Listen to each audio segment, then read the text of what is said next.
4 thực phẩm đại kỵ với hành tây. Đừng bất cẩn kẻo nguy hại đến sức khỏe. Hành tây có mùi hăng khó chịu nhưng có chứa giá trị dinh dưỡng rất cao, đem lại nhiều lợi ích cho sức khỏe. Tuy nhiên, khi ăn hành tây, bạn cần chú ý không ăn cùng 4 loại thực phẩm dưới đây kẻo bị ngộ độc. 1. Tôm. Khi kết hợp hành tây cùng với tôm sẽ gây ra phản ứng hóa học, hình thành nên chất canxi oxalate, từ đó làm tăng nguy cơ hình thành sỏi canxi oxalate và gây ảnh hưởng đến sức khỏe. Chính vì vậy, trong quá trình nấu ăn cho gia đình thì dù bạn có thích tôm đến đâu cũng không nên ăn sử dụng cùng lúc hai thực phẩm này kẻo gây bệnh. 2.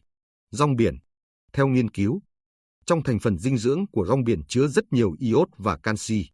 Đây đều là những chất rất tốt cho sức khỏe. Tuy nhiên, nếu như bạn kết hợp rong biển với hành tây cùng một lúc sẽ rất dễ hình thành nên sỏi thận.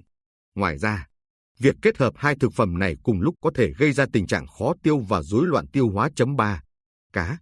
Cá là một trong những loại thực phẩm có chứa rất nhiều thành phần chất dinh dưỡng cần thiết cho cơ thể, rất giàu protein và đem lại vô vàn lợi ích cho sức khỏe.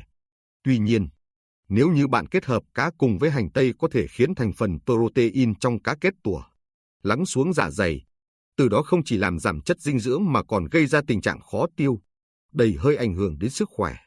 Bên cạnh đó, việc kết hợp hai loại thực phẩm này cùng với nhau sẽ khiến omega 3 trong cá bị giảm giá trị dinh dưỡng. 4. Mật ong. Hành tây và mật ong là hai thực phẩm đại kỵ với nhau. Không nên sử dụng cùng lúc kẻo mang thảm họa. Trên thực tế, sự kết hợp tưởng chừng như vô hại lại sẽ có thể tạo ra một chất gây tổn thương cho vùng mắt. Thậm chí nếu như ăn một lượng lớn có thể dẫn đến bị mù. Chính vì vậy, để bảo vệ mắt khi chế biến món ăn bạn cần chú ý. Món ăn nào đã cho mật ong vào thì không nên cho thêm hành tây và ngược lại. Bên cạnh đó, các bác sĩ cũng đưa ra khuyến cáo không nên ăn hành tây quá nhiều cùng một lúc vì sẽ có thể gây ra các vấn đề về thị lực hoặc bị sốt. Những nhóm người nên hạn chế ăn hành tây. Người bị bệnh về mắt. Trong hành tây có chứa chất allicin, một thành phần gây kích thích và là một nguyên nhân khiến chúng ta thường thấy cay và chảy nước mắt khi cắt hành. Thành phần này sẽ kích thích tuyến lệ khiến cơ thể tiết ra nước mắt một cách tự nhiên để bảo vệ mắt. Vì vậy, những bệnh nhân mắc các bệnh về mắt nếu như ăn hành tây sẽ rất dễ bị kích thích bởi allicin, gây ảnh hưởng đến trạng thái mắt của con người với các triệu chứng như mờ mắt và sốt.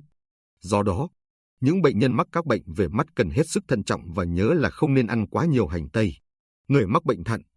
Bởi trong hành tây có chứa nhiều khoáng chất phốt pho nên những người bị bệnh thận mà ăn quá nhiều loại thực phẩm này với hàm lượng phốt pho cao sẽ làm tăng gánh nặng chuyển hóa cho cơ thể, dễ gây tổn thương thận, khiến cho tình trạng bệnh thêm trầm trọng, không có lợi cho quá trình phục hồi bệnh. Tuy nhiên, người bệnh thận ăn hành vừa phải sẽ không có tác dụng gì nếu hành tây đã được nấu chín. Hàm lượng khoáng chất được giảm bớt, do đó gánh nặng cho thận sẽ tương đối nhẹ và không gây hại nghiêm trọng. Người có cơ thể nóng. Những người có cơ địa nóng hoặc sốt nên thận trọng khi ăn hành. Đó là do hành có vị cay nồng, tính ấm. Người có tính nóng. Nếu ăn những thực phẩm như vậy dễ gây nóng giận, làm cho khí của cơ thể bị khô và nóng. Người bị bệnh ngoài da. Người bệnh ngoài da cũng nên ăn ít hành tây. Vì người bệnh ngoài da cần chú ý chăm sóc chế độ ăn uống tốt. Ăn ít đồ cay nóng kích thích. Ăn nhiều đồ nhạt, thanh đạm. Nếu không sẽ dễ gây kích ứng da và làm nặng thêm tình trạng viêm da. Hành tây là một loại thực phẩm có vị cay nồng, khó chịu, có thể gây dị ứng da nên những bệnh nhân mắc bệnh ngoài da cần chú ý ăn ít hành tây. Lợi ích dinh dưỡng của hành tây. Hành tây giàu hợp chất flavonoid. Thành phần hợp chất của hành tây đặc biệt giàu flavonoid, hợp chất thực vật có lợi cho sức khỏe nhất. Flavonoid hay còn gọi polyphenol có vai trò trong việc làm giảm nguy cơ mắc bệnh ung thư, các bệnh liên quan đến tim mạch hay các bệnh liên quan đến nhiễm trùng. Hơn nữa, hợp chất flavonoid còn có vai trò chống oxy hóa mạnh có tác dụng trì hoãn hoặc làm chậm các tổn thương tế bào do quá trình oxy hóa diễn ra trong cơ thể. Hợp chất này thường được phân bố tập trung ở phần thịt của hành vì vậy khi chế biến cần lưu ý để hạn chế làm mất chất dinh dưỡng quý này. Thêm vào đó, trong hành tây còn chứa hợp chất flavonoid khá quan trọng là quercetin.